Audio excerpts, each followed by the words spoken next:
Hi, let me tell you about another great Manning book, C# Concurrency, Asynchronous and Multithreaded Programming, written by Nir Dobovitsky. Asynchronous programming and multithreading are used to execute multiple tasks at once and are essential for responsive applications and high-performance servers. However, they're complex and can be prone to errors. This book will cover these concepts, focusing on their use in C#, particularly the async await feature, which simplifies asynchronous programming. Let's use a cook making pizzas as a metaphor for a CPU handling web requests. Multithreading is like a cook preparing several pizzas at once by rapidly switching between them. It allows a CPU to handle multiple operations in parallel, but introduces overhead from all that switching. Multithreading improves response times because a new request doesn't have to wait until all previous requests have been completed.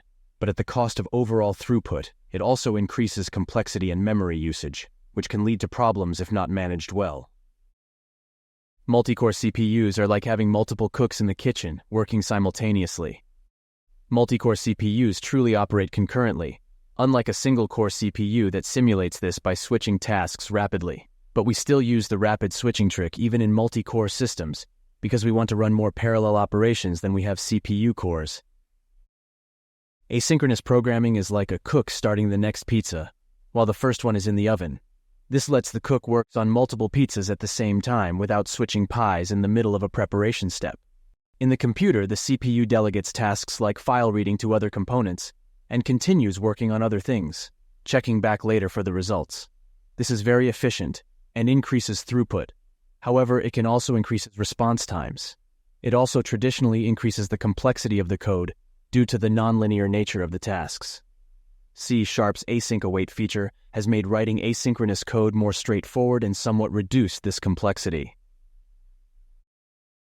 Combining multithreading with asynchronous programming, if done right, can combine most of the throughput improvements of asynchronous programming with most of the response time improvements of multithreading, giving us the best of both worlds. This combination is powerful for maximizing CPU efficiency. In cloud computing, with its seemingly infinite vast computing power, it feels like we could care less about efficiency. However, efficiency is crucial for cost savings with cloud services, as they charge based on resource usage, especially for high-traffic applications. Multi-threaded and asynchronous programming, when used correctly, can be extremely helpful in optimizing code to increase its efficiency. Get this book at Manning.com